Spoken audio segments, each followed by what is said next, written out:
going on, y'all?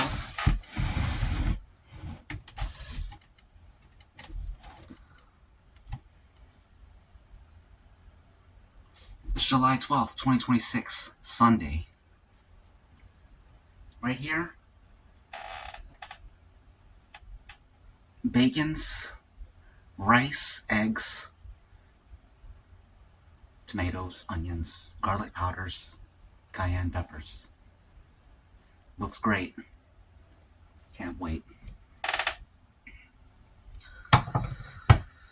Last night, Saturday night, Saturday, all of Saturday really, it was a great day of sports. We had 2 World Cup games. We had UFC.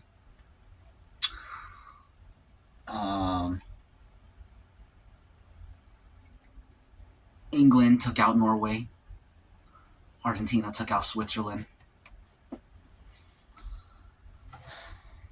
2 of my guys in UFC won. Paddy Pimblett had an amazing win. First round chokeout of Benoit Saint-Denis. King Green, first round TKO of Terrence McKinney. And yeah, the only guy that didn't win that I wanted to win was Conor McGregor. Brandon Royval won too. I wanted him to win. I feel he could have won that fight way sooner, but I see what he was trying to do.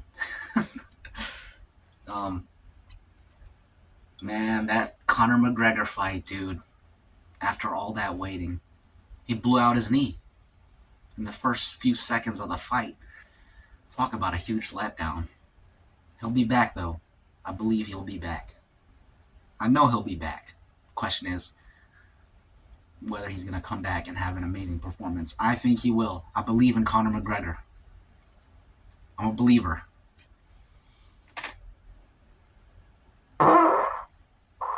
Excuse me. Cheers to comebacks, to not giving up.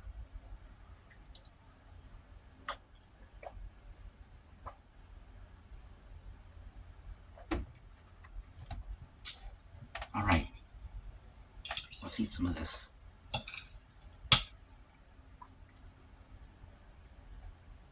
Rice, egg, and tomato.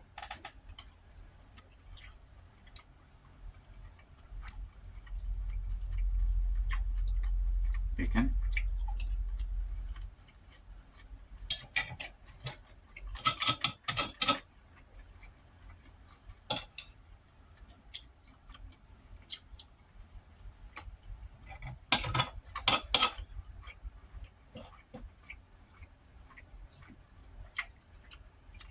Beautiful.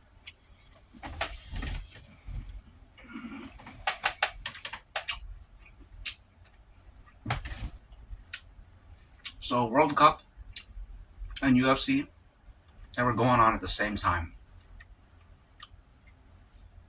So I focus more on UFC. It's just more exciting to me.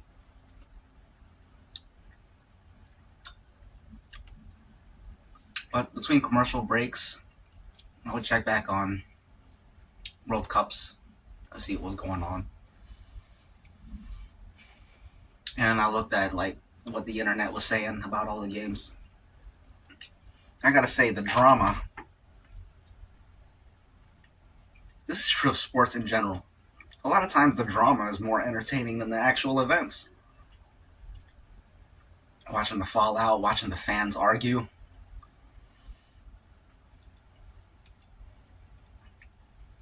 In the England versus Norway game, so Haaland is the big Norway star. And apparently his teammates, particularly one teammate, although maybe all of them, I'm not sure, because you can never really trust what the fans say. They just say anything, and then people see it and they think it sounds good, so they like the comment, and then before you know it, that comment has a lot of likes, and people see the comment with a lot of likes, and they equate that to credibility. They'll be like, oh, it must be true. So you can never really be too sure. But they're saying the Norway team, the players are jealous of Haaland because he's been getting all the shine. And because of that, they're not passing to him. They're not functioning as a team to their own detriment. And there's one play in particular that's been going around. Howland and Sorloth, they're both coming up to the goal. They're way ahead of all the defenders. They don't have anyone defending them except for one dude. Sorloth is dribbling it up. Howland is right there. He's wide open. And Sorloth does not pass the ball to him because Sorloth wants to score the goal. He wants to get the internet hype too. He wants to get in on that. And because of that, he screwed up the play. Norway did not score.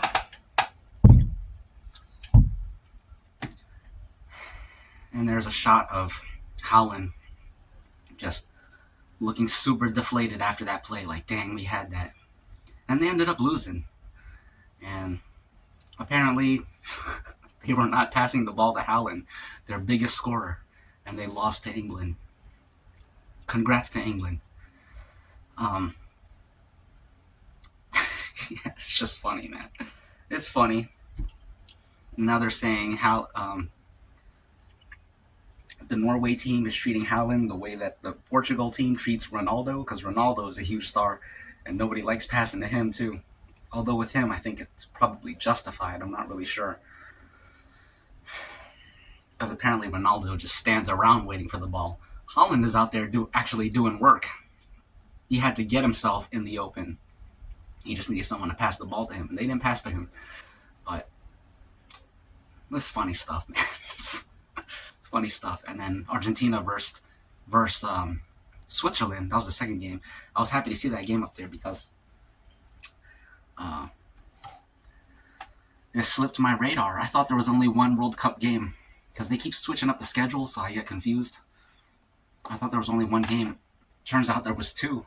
I was looking it up, like, dang, when's the next game? And then I look it up, and it's like, there's a game going on right now. So I check out the game. It's like, oh, nice, we got more World Cup. But Switzerland versus Argentina. That was a pretty intense game because Argentina scored the first goal, and I was like, okay, Argentina's going to cruise to victory. And then, like, in the second half, I think, Switzerland finally scored a goal, and it was 1-1. And I was like, oh, shoot. It's going to get crazy. And then, excuse me. They were coming up to, it was 1-1. They went into overtime. And I was like, okay. Switzerland just needs to score, or it's got to get to penalty kicks, and then maybe they can win. But then in the last, 10 minutes of the game, Argentina scored again. So it was 2-1, and then Switzerland was knocked out. So, that's how it goes. Argentina passes to the semifinals, and England passes to the semifinals.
Tuesday is going to be France versus Spain.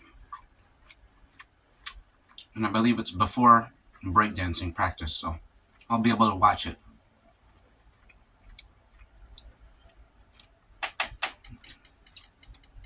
And then, let's see. World Cup schedule. Tuesday is France versus Spain. And then Wednesday, we're going to see England versus Argentina. Cool. I think France is going to pass, and I think Argentina is going to pass, and we'll see those two in the finals.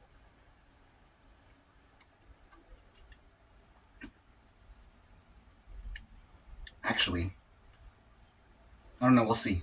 It says there's a third place playoff. Well, I guess that's going to be the losers of those games. Makes sense. Cool, cool.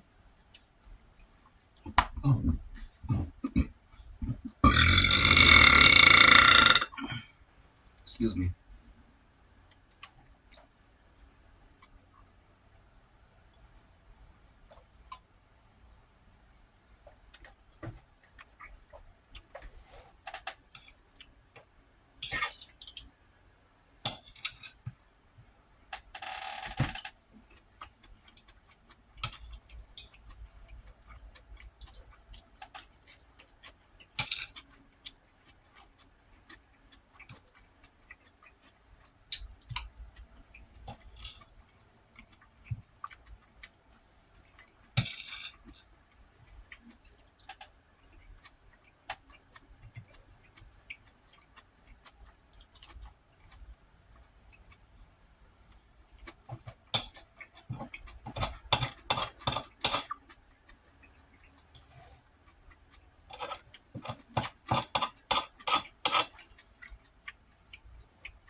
Excuse me.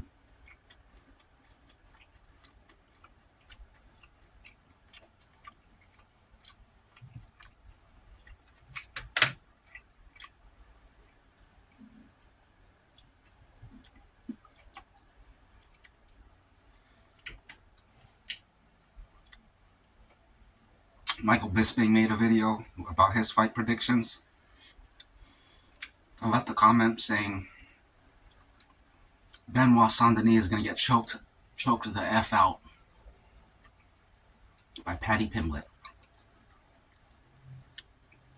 65 people liked it, and there were people commenting telling me I was wrong, which is fine, but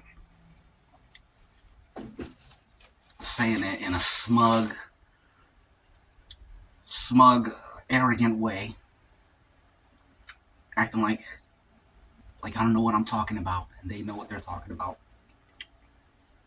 And of course, Benoit Saint-Denis gets choked the F out within the first minute of the fight.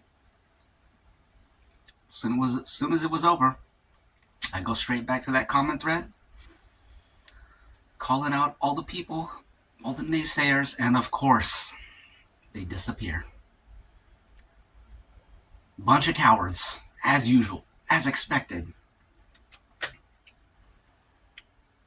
Talking all that nonsense, all that trash, and then when they get proven wrong, nowhere in sight. Nowhere in sight.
This is great.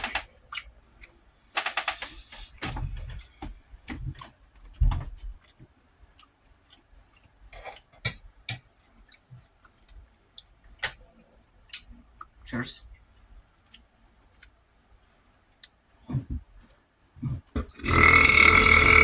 Excuse me.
One moment, please.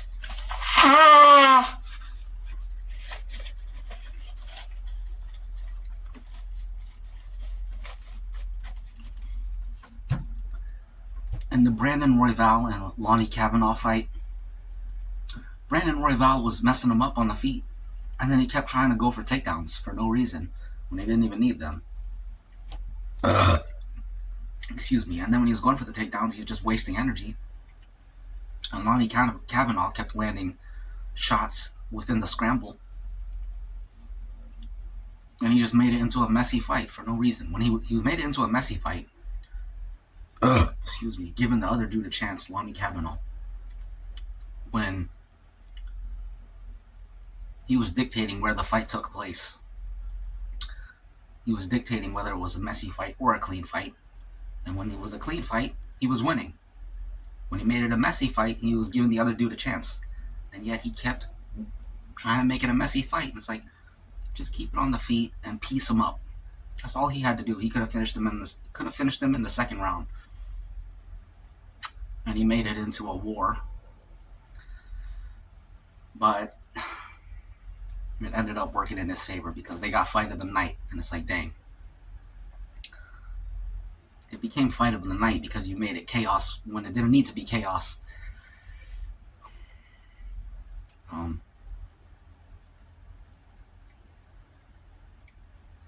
The other argument, I think what he was thinking was that it's mixed martial arts. I gotta mix it up. Mixing it up is always better because it gives the opponent something else to think about, which is generally true, but not when you're winning on the feet. If you're winning on the feet, just win on the feet, man. So yeah, that was hard to watch. But it was still a good fight. A good performance.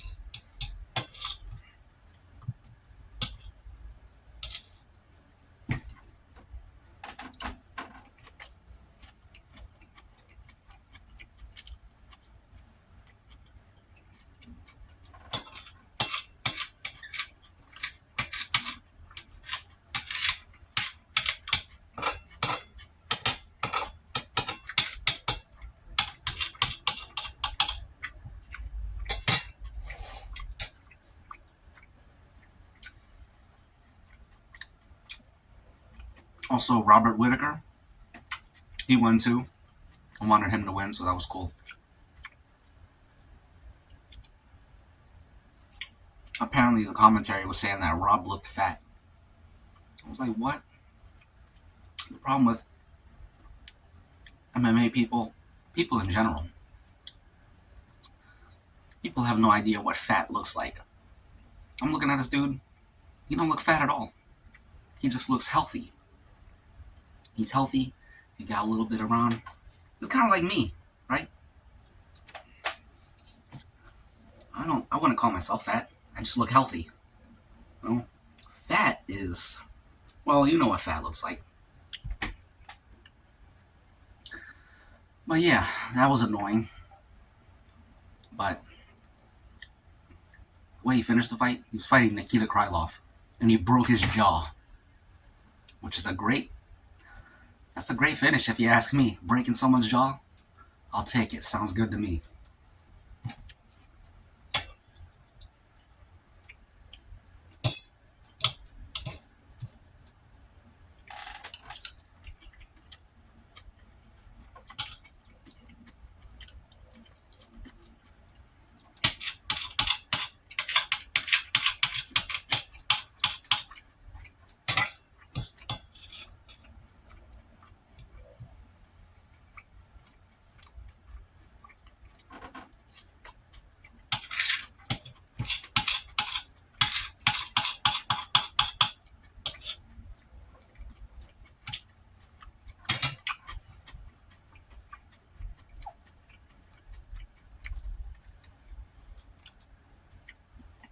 Robert Whittaker used to fight at middleweight, 185 pounds, and he just moved up to light heavyweight, which is 205. So obviously he's going to look a little bit different, heavier, but not fat by any means. I think Rob at light heavyweight is going to be a lot like Kelvin Gastelum at middleweight, back when Kelvin Gastelum was on a tear. Which is to say they're both undersized for the weight class, but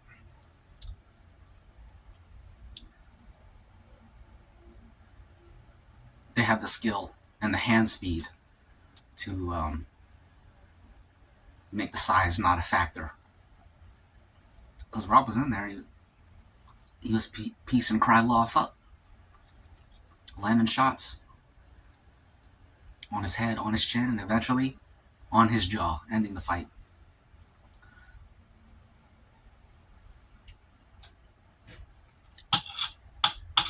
He was punching him in the face so much, he had the dude leaning back like this, and the body was way open. I was like, shoot, you should just go to the body.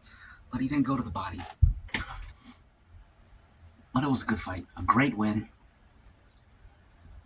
Looking forward to see him fight some more in that weight class. Excuse me.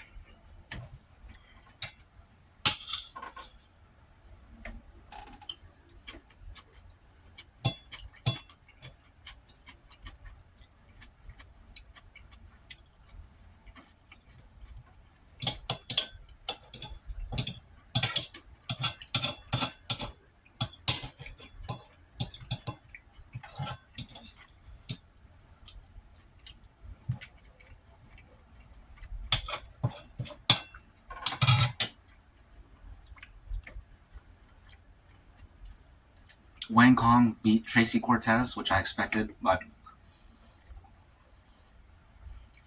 she didn't finish her though. And I feel like Tracy Cortez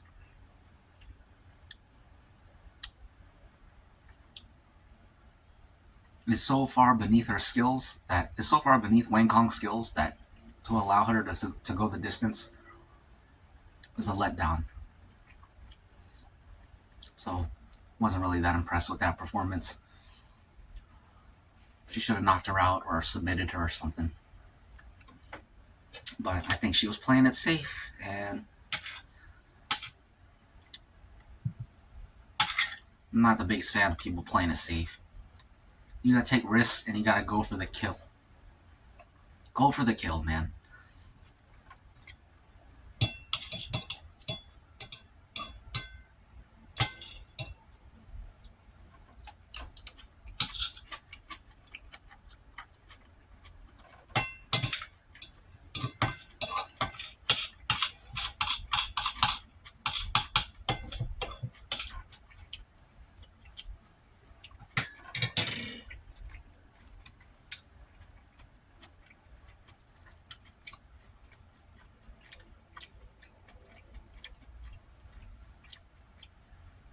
King Green and Patty Pimblett. They got Performance of the Night bonuses, which is awesome because those are two of the guys I really wanted to win.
Excuse me.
Onion, rice, a bit of egg, and bacon.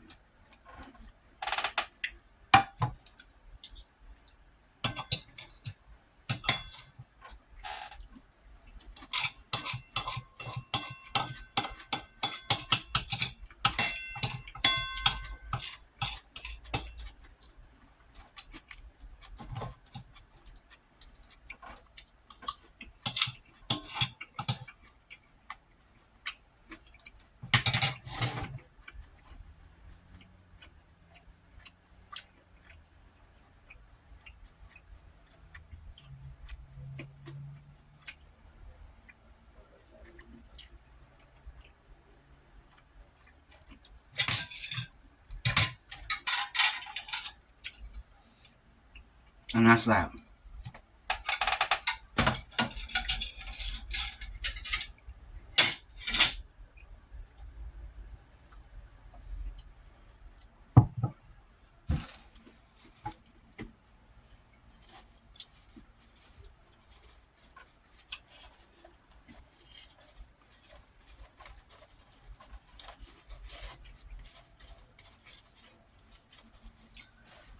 Excuse me.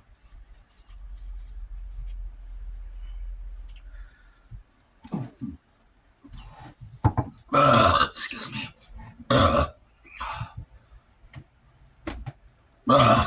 Pardon me. Excuse me. Cheers. Have a great Sunday. A great rest of your weekend.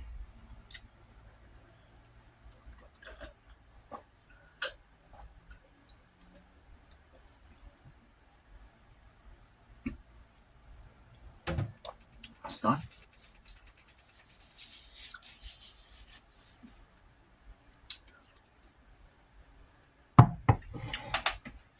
Yesterday I bought these cookies. I'm pretty sure I had them before. I didn't realize I had them before until I tried them. But chocolate chip, soft baked cookies from a brand called Homestyle. You get 6 chocolate chip cookies for $1 at Walmart. I was like, shoot, it's only $1. Might as well. So I ate all 6 of them cookies, and they were good. Definitely worth $1. I'll buy that for $1. You know what that's from? It's an iconic quote from the classic RoboCop, which came out in, I'm going to say 1989? 1989. Let's see if I'm correct. 1987. I was close.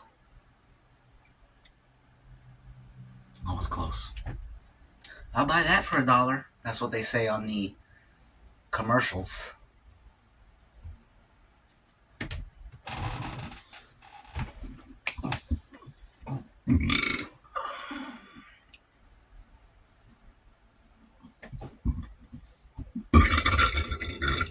Excuse me.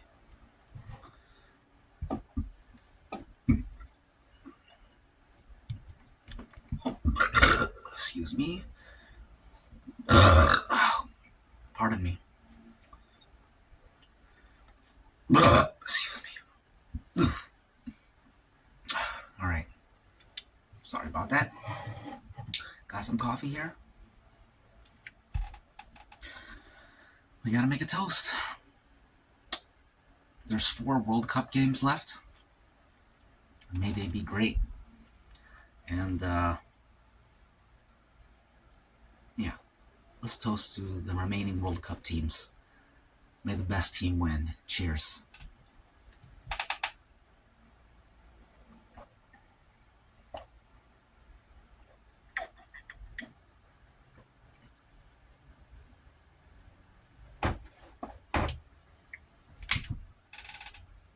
See ya. Reptile.